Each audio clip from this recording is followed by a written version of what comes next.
to Live United. My name is Karen Knapp, President CEO, United Way of St. Lucie County. We're here to talk about where the donations go and the good that they're doing in the community. Our first guest today is Boys and Girls Clubs of St. Lucie County. Yes. Mike, welcome. Well, thanks for having me back. It's always a pleasure sitting down with you and talking. There's so much being said about Boys and Girls Clubs, you know, the need in the community and what a good job you all are doing.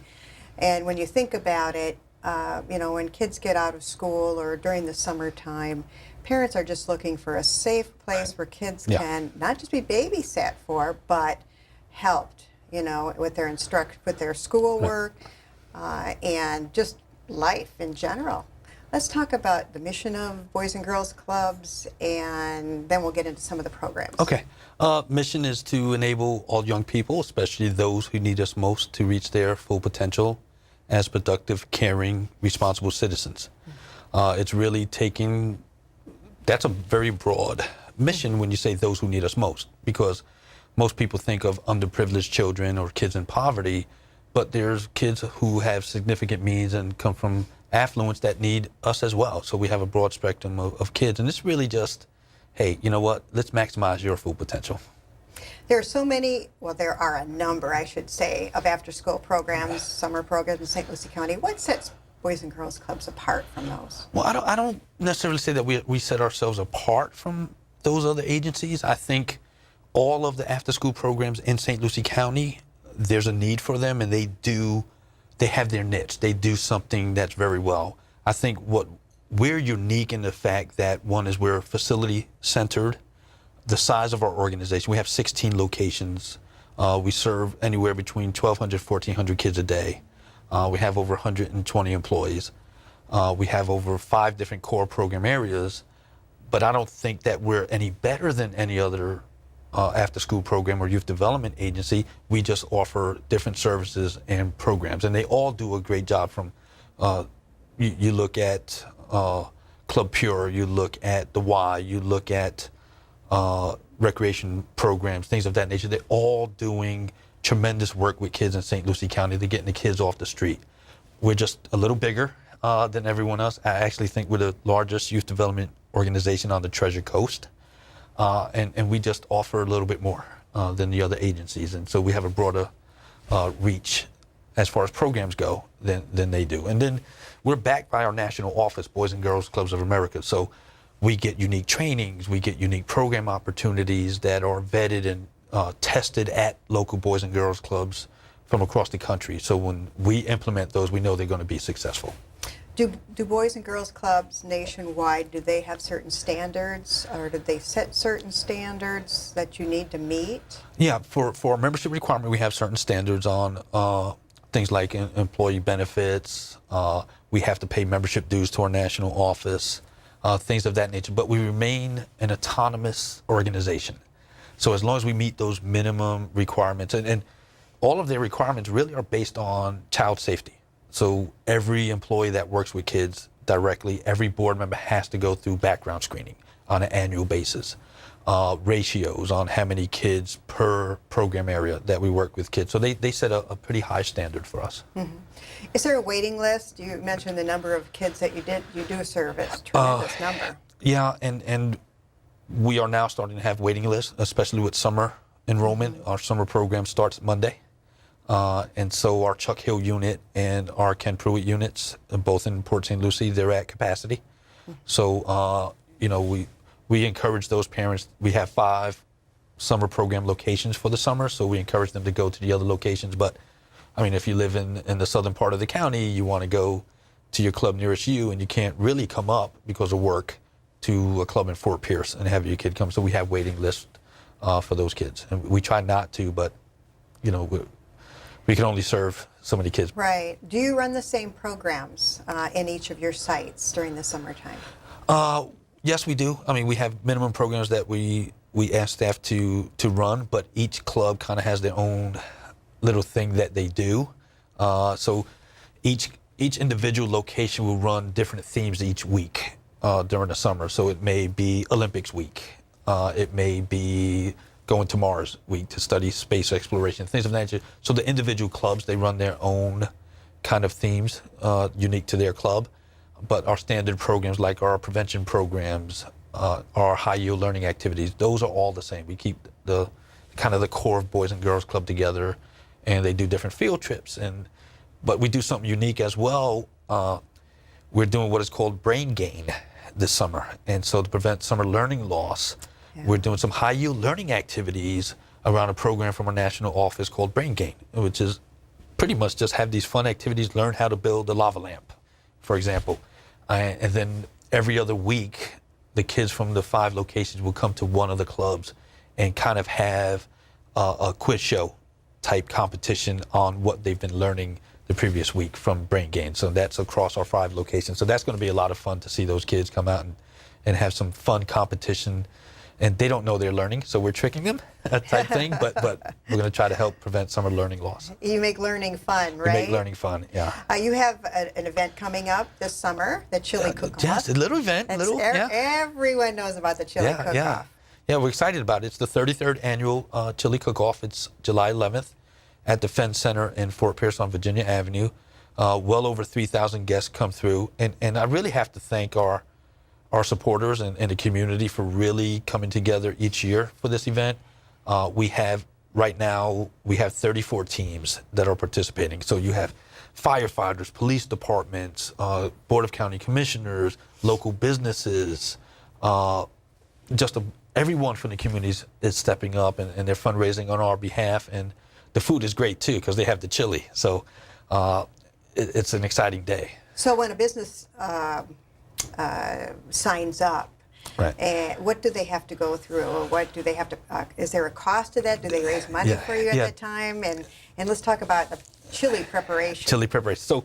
So the event is so unique, and the Fort Pierce Exchange Club, ran it for years, and they've turned it over to us, and we can't thank them enough for all the support that they've given us throughout the years, and to the community. It's the 33rd annual, so they've made a big impact in St. Lucie County.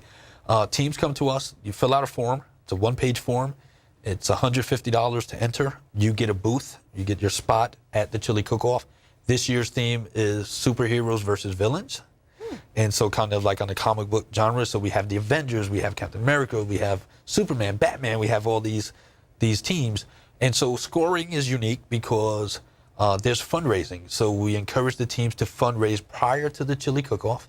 So you have things like the property appraiser's office selling hot dogs on a Friday, the police department doing a pancake breakfast, other folks doing raffles for gift baskets, things of that nature. They fundraise prior to, so you get an award for the team that raises the most money prior to the event, pre-fundraising. So we give out awards for those first, second, and third place. At the event, you fundraise as well. So for example, the cool thing is like the Fort Pierce Police Department, you can pay to have someone arrested in this little mock jail, and you say, well, what's the bail? And you say, well, it's $25, and I have to be in there trying to raise $25 to get out of jail. So you have the fundraising the day of, so you get points for that as well. The unique thing is you decorate your booth. So we're looking forward to seeing kind of like folks, the Hulk. What is that booth going to look like? Batman or Superman? I'm hoping that Superman can fly in but not get hurt, type thing. So, we have those. So every step of the way, there's points to be had for fundraising, and those points go towards the overall winner. There is chili. You have to abide by the official chili rules. There is an international chili organization that has official chili rules. So it has to be meat in your sauce and your spices, no beans, no rice, no pasta. You cannot prep the food prior to. You can cut your peppers prior to or your onions, but at the Fenn Center on the 11th, you have to cook your competition chili on site. Now, can the kids come in costumes as well? The kids can come in costumes. Anyone can come in costumes. It's a fun event. It's a fun day for everyone.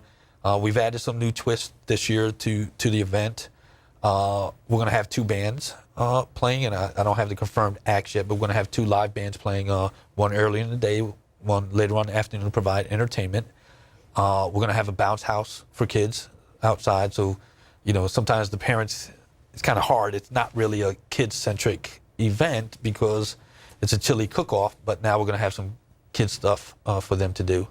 And then we're going to have celebrity judges this year. We don't have the lineup yet. We're working hard on it. But what has happened over the years is each team enters the official competition, and it's judged in the back rooms, top secret. And then we come out and we announce it. This year we're going to bring out the top, I believe, 5 finalists. And on stage we're going to have celebrity judges taste the chili and crown the best tasting chili on stage in front of the audience. So we're looking forward to that. And you have a summer, or you're involved with a summer feeding program. Yes. Let's talk a little bit about that. This year is the first year in many years where the Boys and Girls Clubs of St. Lucie County in the past managed the entire summer feeding program for the county. This year we've turned that over to another agency, and we're running the summer feeding program just for our 5 locations. But here's the great thing about this program, that any child can walk up to any site that's a summer feeding program site, whether it's Boys and Girls Clubs or your local church or Club Pure, to receive meals. You do not have to be a member of that participating program or summer camp. So we can have kids who are not club members in Fort Pierce, Port St. Lucie, St. Lucie West. They can come up to our program, receive breakfast, a snack, or lunch. And let's talk about a few of the locations, so people out there viewing us today can know a little bit more about them. Sure. Like I said, we have 5 locations. So we have the Ken Pruitt unit, which is on Leonard Road in the southern part of the county, behind Sam's Club off of US 1. Okay. We have the Chuck Hill unit, which is behind Sportsman Park, right off of Prima Vista on Marion Avenue by Northport Elementary School. Then we have our Garden Terrace unit, which is located in Fort Pierce on Avenue J and 29th Street. We have our Infinity unit, which is on Avenue I and 23rd Street in Fort Pierce. And then our school-based clubs, we're going to be in one school this year, Windmill Point. And we're going to be out there with our summer program at that location this summer. So a child could go to any of those sites around 11:30, 12 o'clock in the afternoon to receive lunch, or is it at the right time? Yeah. And how are you getting the word out about that, besides this program? Besides this, well, obviously this program, so with your viewership, will hopefully reach everyone. But it's announced through schools, it's announced through the local agencies announce it. We have to put up the food program sign so folks in the community locally can see that's available to them. Mm-hmm. And you have another fundraiser, Steak and Steak in October. We got a minute to talk about that.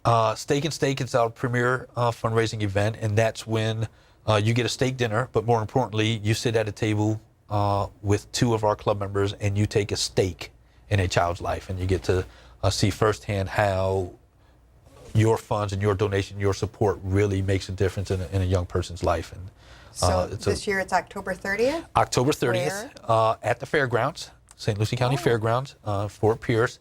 And we have a theme of rock star is the theme this year. And so, come on out and support us.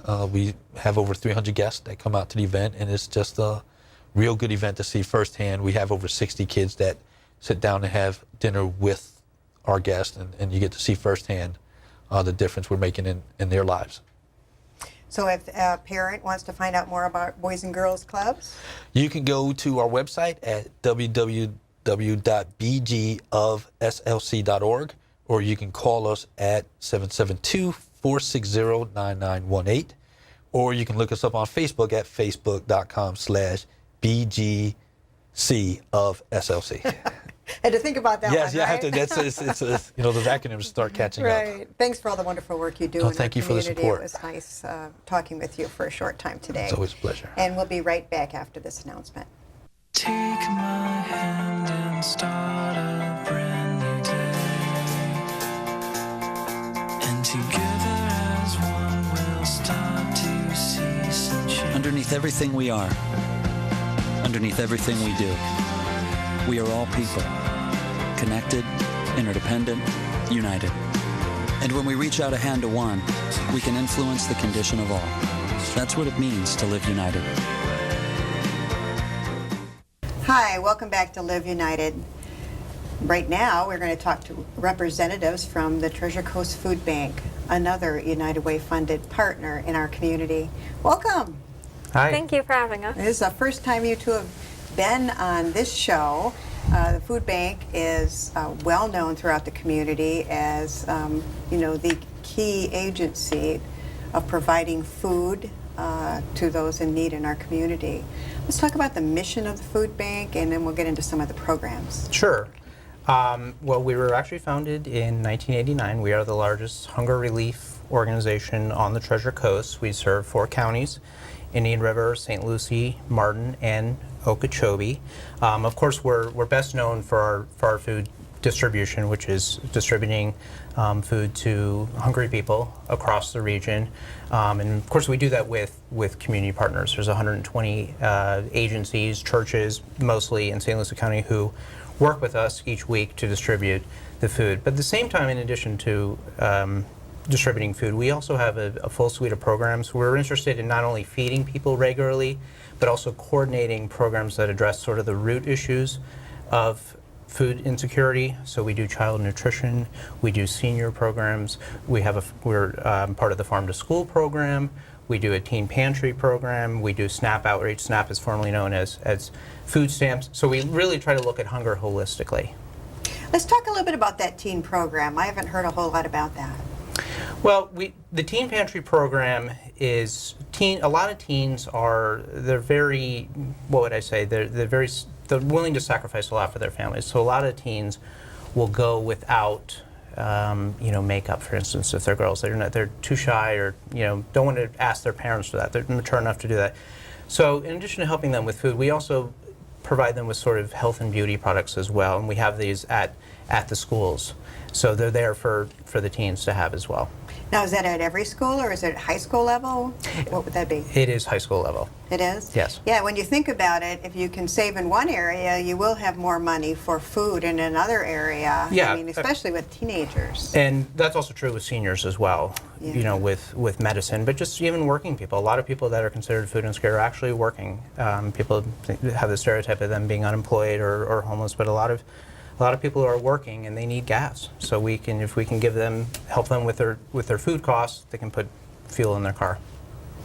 And did you want to talk a little bit about any of your other programs? The food pantries, your partners, there are so many of them throughout the community who rely on the Treasure Coast Food Bank for the staples they need to give out to those who come to their door for help. At the food bank itself, is there any certain supplies that you are in need of more than, where you don't receive it and you always find yourself in need of? Is there anything in particular? On our website, we have a list of what we call the most wanted items, and I encourage people to go to stophunger.org and see that list. We could not do what we do without the agencies we partner with. As I said before, there's 120 in St. Lucie County alone, and they're located in neighborhoods. So for somebody that doesn't have a job or doesn't have a lot of money, they don't have to travel all the way to our warehouse. They can go to the church that they know. They can go to the community center they know, and sometimes they can walk there. And they're comfortable with the people that run that. They see these people on a regular basis. So we can't say enough things about all the agencies that we partner with. Let's talk about where you get the food from and your community partners. Sure. Well, they come from several sources. They come from individual food drives. People are doing individual food drives all the time. Banks will do it, churches, civic groups. We also have a lot of retail partners: Walmart, Target, Publix, Winn-Dixie, BJ, Sam's Club, etc. And then we also receive fresh produce from farms from all over Central and Eastern Florida as well. And that's crucial to our Farm to School program. When you think about it, the cost of fresh vegetables in stores can be high, depending on where you shop. And, the poor, sometimes that's what they give up. Right. It's for all ages, but for seniors, in particular, there's been all sorts of research that shows that seniors, for instance, are a lot less likely to go back into the hospital if they're getting fresh produce. So it's a link to health.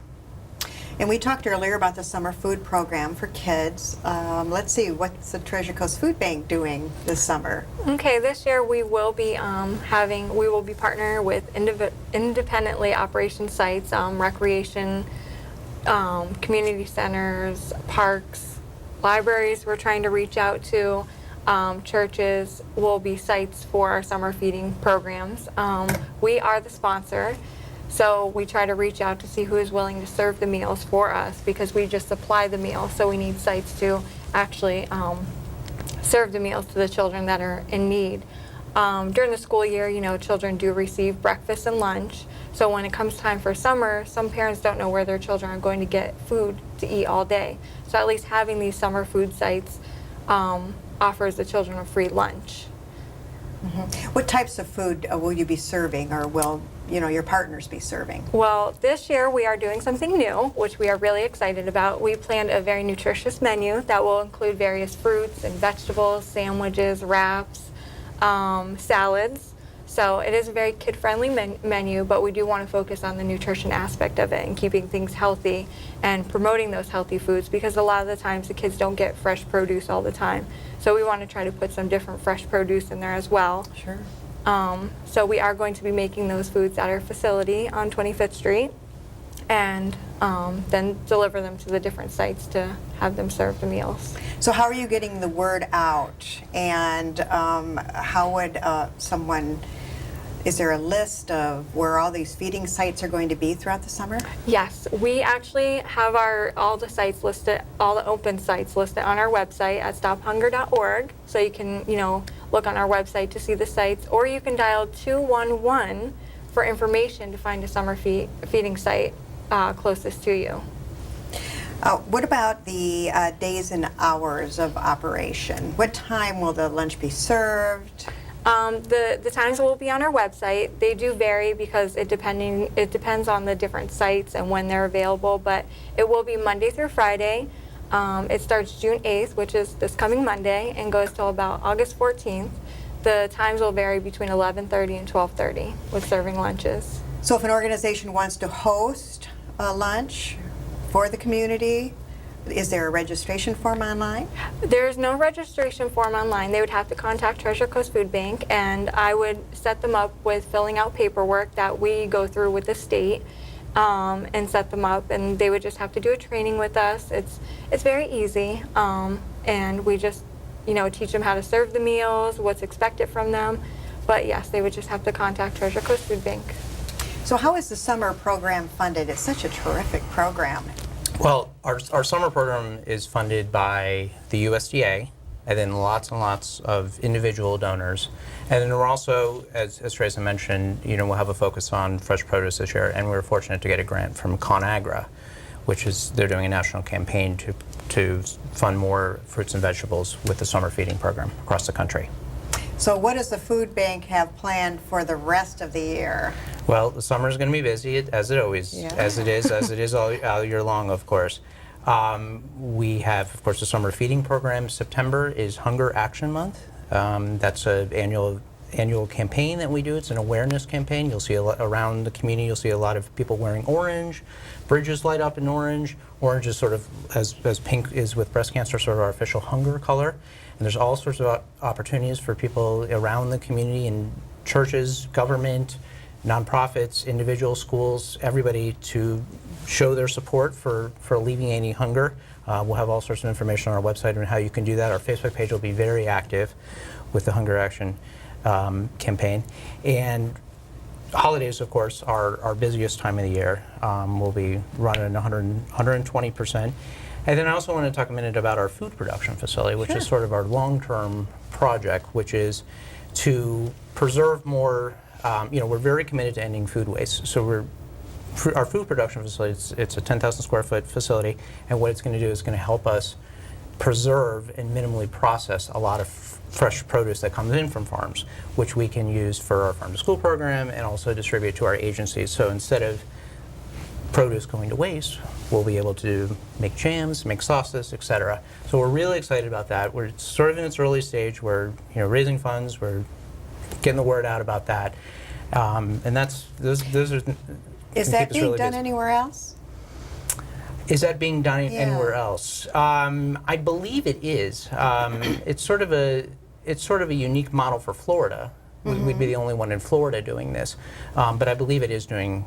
It is being done around the country and other places. People don't they could realize this quite often, where they they fall into a place where they've had a major expense, and that major expense is really taking all their money for food away. And having an organization like the Food Bank, and then all your partners that are out in the community, the summer food program, this is going to help a lot of people. How are you getting the word out about this? We get the word out, through the media, through, experiences like this. We're very active with social media, but we also do a lot of grassroots organizing, I would say, or outreach.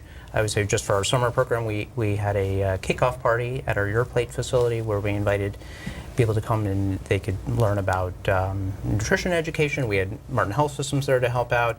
So we do a combination of everything. Our website is very active. We have an e-newsletter. We also welcome people from the community to come. On the last Friday of every month, we have something called a Food for Thought tour, which is a tour that gives you an inside look at our food bank and food banking in general in the United States. And it's at 10 o'clock, last Friday every month. You can RSVP through our website. It's a great experience. I highly recommend people do the tour.